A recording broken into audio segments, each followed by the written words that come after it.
Welcome guys. अभी जो video देख रहे थे उसका टाइटल है इंदिरा गांधी को इस तरह मारा, प्रज्ञा का पन्ना करके यूट्यूब चैनल का वीडियो। तो गाइस चलिए वीडियो को स्टार्ट करते हैं। दोस्तों, इंदिरा गांधी एक सफदरगंज रोड पर रहती थी। उनका मतलब प्रधानमंत्री का कार्यालय एक अकबर रोड पर है ना। वैसे तो ये 2 प्लॉट्स थे, लेकिन घर से कार्यालय तक जाने में फर्जी का तामझाम न करना पड़े, घोड़ा गाड़ी सिक्योरिटीज वगैरह ना लगानी पड़े, इसके लिए एक अशोका रोड वाले प्लॉट और एक सफदरगंज वाले प्लॉट यानी कि प्रधानमंत्री निवास को भीतर से ही बाउंड्री तोड़ करके आपस में जोड़ दिया गया था।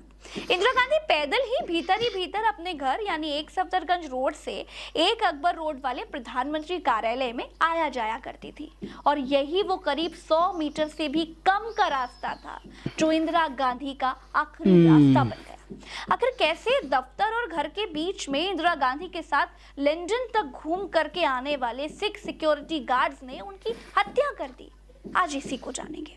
दोस्तों, बहुत कम लोग ऐसे होते हैं जिनको अपनी मृत्यु का आभास होता है। इंदिरा गांधी उन बहुत कम लोगों में से एक थी। इंदिरा गांधी को यह मालूम था कि उनकी मृत्यु होने वाली है। जी हाँ, वो देश की प्रधानमंत्री थी, लेकिन उनको यह मालूम था कि किसी भी वक्त किसी भी तरीके से उनकी मौत हो सकती है। वो अपने डॉक्टर कृष्ण प्रसाद माथुर से अक्सर ये कहती थी कि किसी दुर्घटना में अचानक उनकी मौत हो जाएगी।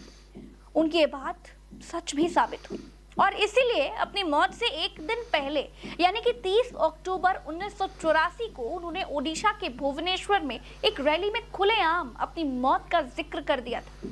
तब साधन संसाधन इतने नहीं थे, इतना पैसा भी नहीं था कि इंदिरा गांधी मोदी की तरह 8.5 करोड़ का जहाज अपने लिए खरीद पाती। उनको मालूम था कि उनको रहना तो अपने लोगों के बीच ही है, इसीलिए इंदिरा गांधी ने खुलेआम ये कहा था कि चिंता नहीं है कि मैं जीवित रहूं या नहीं रहूं, मेरी लंबी उम्र रही है और मैं ये चिंता नहीं है। मुझे अगर गौरव किसी चीज पर है तो इस पे है कि सारा जीवन मेरा सेवा में गया, केवल इसके गौरव है और किसी चीज पे नहीं। और जब तक मुझमें सांस है तब तक सेवा ही ले जाए, और जब मेरी जान जाएगी तो मैं कह सकती हूँ कि एक एक खून का खतरा जितना मेरा है वो एक एक भारत के लिए जाएगा, एक भारत को जीवित करेगा। करेक्ट, ये एकदम। बात इंदिरा गांधी की स्पीच का हिस्सा तो नहीं थी, लेकिन इंदिरा गांधी ने ये बात कह डाली। इसके 24 घंटे के बाद यानी 31 अक्टूबर 1984 के दिन शाम को ये खबर आ जाती है कि देश की प्रधानमंत्री इंदिरा गांधी नहीं रही।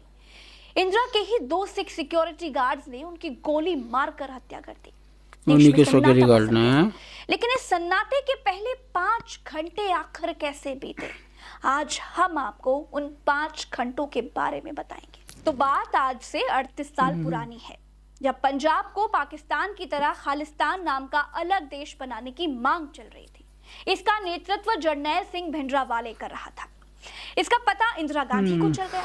इंदिरा गांधी ने कहा कि अब देश का बंटवारा दोबारा नहीं हो सकता। करेक्ट। और जब मैंने बांग्लादेश के पाकिस्तानियों को उखाड़ फेंका तो पंजाब को खालिस्तान कैसे बनने दूंगी।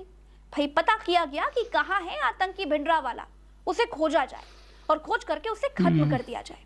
पता भी चल गया कि भिंडरावाला स्वर्ण मंदिर में छिपकर बैठा है। 5 जून 1984 को ऑपरेशन ब्लू स्टार शुरू किया।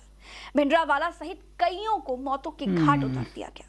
इस ऑपरेशन में स्वर्ण मंदिर के कुछ हिस्से को नुकसान हो गया, जिसकी वजह से सिख समुदाय का एक तबका इंदिरा गांधी से बहुत नाराज हो गया। दोस्तों, ऑपरेशन ब्लू स्टार के बाद से खुफिया एजेंसीज को इंदिरा गांधी की हत्या की साजिश रचे जाने के कई इनपुट्स मिलने लगे थे, और इसी के चलते रॉ के पूर्व चीफ RN काव को इंदिरा गांधी का सुरक्षा सलाहकार भी बनाया गया था। और इसके ठीक बाद इंदिरा गांधी के सुरक्षा दस्ते से बेअंत सिंह जैसे सिख गार्ड को हटा करके दिल्ली पुलिस में वापस भेज दिया गया था। बेअंत सिंह हटा दिया था उनको कि ऑपरेशन ब्लू स्टार के बाद सिख गार्ड उनको मार सकते हैं, लेकिन इंदिरा गांधी के ममत्व ने उनको मौत के एक पायदान और करीब लाकर खड़ा कर दिया। हुआ ये था कि इंदिरा गांधी को ये बात पता चल गई कि उनके सिख गार्डों को शक के आधार पर उनकी ड्यूटी से हटा दिया गया है। उन्होंने इसका विरोध किया। इंदिरा गांधी को ये लगता था कि उन्होंने तो देश को करेक्ट। और क्या अपने देश के नागरिकों से और खास तौर पर अपने गार्डों से उनको सिखी तो है, वो ये सोचा। इंदिरा ने अपने सिख गार्ड को बहाल करने का आदेश दे दिया। यही सबसे बड़ी गलती हो गई है। शामिल था। 31 अक्टूबर 1984 की सुबह थी। न गर्मी थी न जाड़ा था, अच्छा मौसम था। एक सफदरगंज रोड पर बने प्रधानमंत्री कार्यालय में खूब सारे पेड़ थे। घास का मैदान था, सब चिड़िया चहचहा रही थी, अच्छी सी धूप खिली थी। आज का दिन इंदिरा गांधी के लिए काफी बिजी दिन था। इंदिरा पर डॉक्यूमेंट्री बनाने के लिए एक विदेशी डायरेक्टर पीटर उत्सिनोव एक अशोका रोड वाले प्रधानमंत्री कार्यालय में उनका इंतजार कर रहे थे। आज की दोपहर में इंदिरा गांधी जी को पूर्व ब्रिटिश पीएम जेम्स केलॉन के साथ मुलाकात भी थी। उसके बाद राजकुमारी एनी के साथ उनके डिनर का प्रोग्राम था। इंदिरा गांधी ने भगवा रंग की साड़ी पहनी, मेकअप किया और ठीक सुबह 9 बजे अपने घर से पैदल ही अपने कार्यालय के लिए निकल पड़ी। इंदिरा गांधी के साथ छाता लेकर के कांस्टेबल नारायण सिंह चल रहे थे। उनके जस्ट पीछे उनके पीए आर.के. धवन और एक सहयोगी भी थे। आज डॉक्यूमेंट्री के लिए इंदिरा गांधी की बाइट भी होने वाली थी, इसीलिए वो बहुत तैयार होकर के जा रही थी। इंदिरा गांधी की जान को पहले से खतरा था, इसीलिए उनको एक बुलेट प्रूफ जैकेट भी दी गई थी। लेकिन क्योंकि डॉक्यूमेंट्री के लिए उन्हें बाइट देनी थी, इसीलिए उन्होंने आज वो जैकेट नहीं पहनी थी। लगभग 50 से 60 मीटर चलने के बाद एक अकबर रोड का भीतर वाला वो गेट आ गया जो इंदिरा गांधी के घर वाले प्लॉट को दफ्तर से जोड़ता था। इंदिरा गांधी ने अपने पीएन धवन से कहा कि आज बेअंत सिंह ने उनको पहले से ही नमस्ते नहीं कहा। वैसे तो वो दूर से ही सलामी ठोकता था। बेअंत इंदिरा गांधी का इतना करीबी था कि वो 9 साल से इंदिरा गांधी की सुरक्षा 9 साल से था गाइस। कुछ दिन पहले ही इंदिरा गांधी के साथ लंदन गया था। इंदिरा ने खुद बेअंत सिंह को नमस्ते कहा और नमस्ते कहते ही सब इंस्पेक्टर बेअंत सिंह ने इंदिरा गांधी के पेट में गोली मार दी। बेअंत सिंह के पास पिस्टल थी और बगल में खड़े सतवंत सिंह के पास चेन गन। इंदिरा गांधी के पेट में गोली लगने के बाद इंदिरा गांधी बोली, बेअंत ये क्या कर रहे हो? पहली गोली के बाद 1 सेकंड का सन्नाटा रहा। उसके बाद बेअंत ने 4 और गोलियां इंदिरा गांधी की पेट में मार दी। बेअंत चिल्लाता है, गोली मारो सतवंत।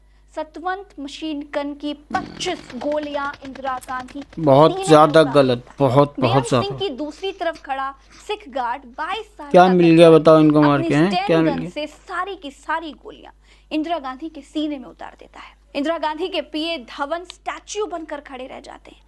20-25 सेकंड तक सन्नाटा पसरा रहता है और 20 सेकंड के बाद क्योंकि गेट बीच में था, इंदिरा गांधी के घर और दफ्तर के बीच में उनको कोई खतरा नहीं था, इसलिए वहां कोई सुरक्षा कर्मी भी नहीं हुआ करता था। दूसरे सुरक्षा कर्मी प्रधानमंत्री कार्यालय की तरफ से जब तक भागते हुए आए तब तक बेअंत और सतवंत ने अपनी बंदूकें नीचे गिरा दी और बेअंत ने कहा, मुझे जो करना था वो मैंने कर लिया, अब आपको जो बहुत ज्यादा गलत किया। अब तक आईटीबीपी के जवान आ चुके थे। उन्होंने बेअंत और सतवंत सिंह को अपने कब्जे में ले लिया। इसी दौरान रहस्यमय तरीके से बेअंत सिंह को गोली मार दी गई और उसके तुरंत बाद उसकी मौत हो गई। क्योंकि अभी ये भी गलत है भाई, क्यों मारी गोली उसको? इसलिए प्रधानमंत्री की सिक्योरिटी में रहने वाली एम्बुलेंस का ड्राइवर बिल्कुल रिलैक्स था। वो चाय पीने चला गया। एम्बुलेंस ड्राइवर को बहुत खोजा गया लेकिन वो मिला नहीं।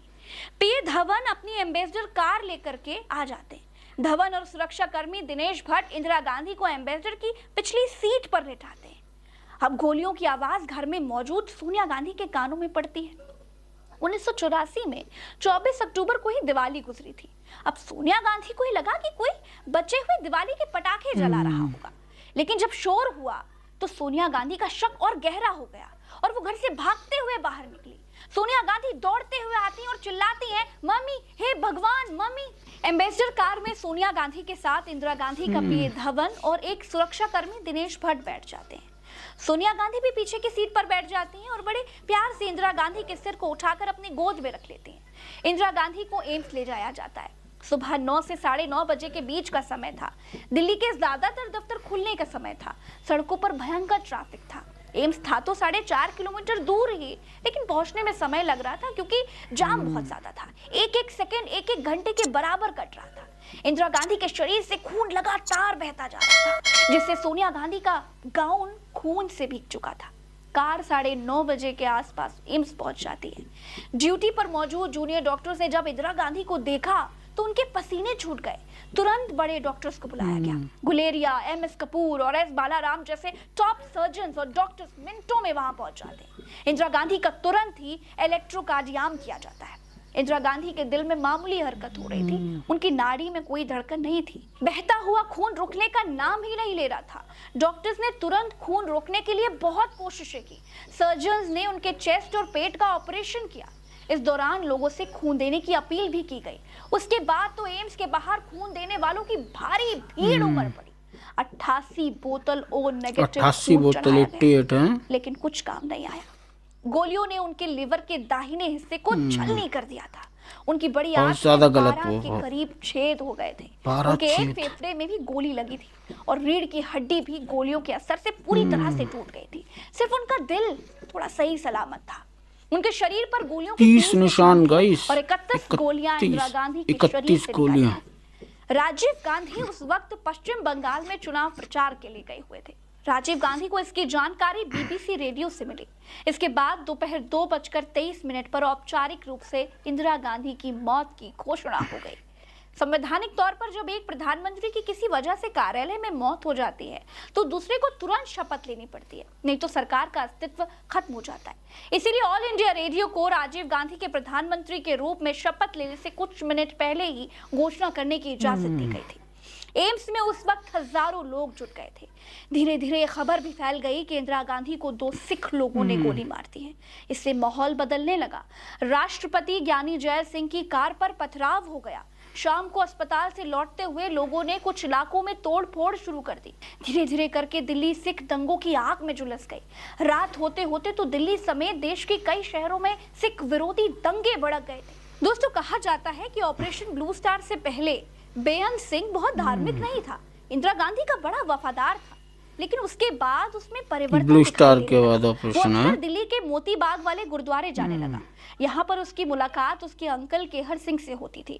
एक दिन बेअंत सिंह गुरुद्वारे में ऑपरेशन ब्लू स्टार की बात होने पर अचानक भावुक होकर रोने लगा। तब केहर सिंह ने उससे कहा, रो मत, बदला लो। इसी दिन बेअंत सिंह के दिमाग में इंदिरा गांधी की हत्या का ख्याल आ गया। बहुत ज्यादा इसके बाद गलत जगह। बेअंत सिंह खालिस्तानी आतंकियों से मिलने लगा। इस दौरान उसने इंदिरा गांधी की हत्या का प्लान भी बनाया। पुलिस पूछताछ में सतवंत सिंह ने यह बताया कि 17 अक्टूबर 1984 को बेअंत सिंह ने इस बारे में उसे बताया था।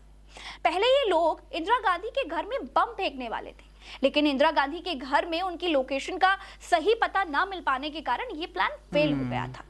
दोस्तों, इंदिरा गांधी को विरोधी तक आयरन लेडी कहकर बुलाते थे। आजाद भारत में इंदिरा गांधी आयरन जैसी लेडी ही मजबूत थी भाई महिला वो, आज आयरन। तक नहीं हुई जिसने कभी डरना ना सीखा हो, जिसने बड़े बड़े मठाधीशों के मुंह से सत्ता छीन ली। कभी महिला होना उनकी कमजोरी नहीं रहा। कई लोगों ने उनको गूंगी गुड़िया तक कहा, लेकिन इंदिरा पर इसका कोई फर्क नहीं पड़ा था। दोस्तों, इंदिरा गांधी के एसेसिनेशन की एक कहानी में फिलहाल तो इतना ही। चलते हैं। नमस्कार। चैनल को सब्सक्राइब जरूर कर देना गाइस, फेसबुक पे देख रहे और हैं, बेल आइकन ही पेज प्रेस को कर देना। सब्सक्राइब। मतलब आयरन लेडी ही थी भाई वो, एकदम आयरन लेडी।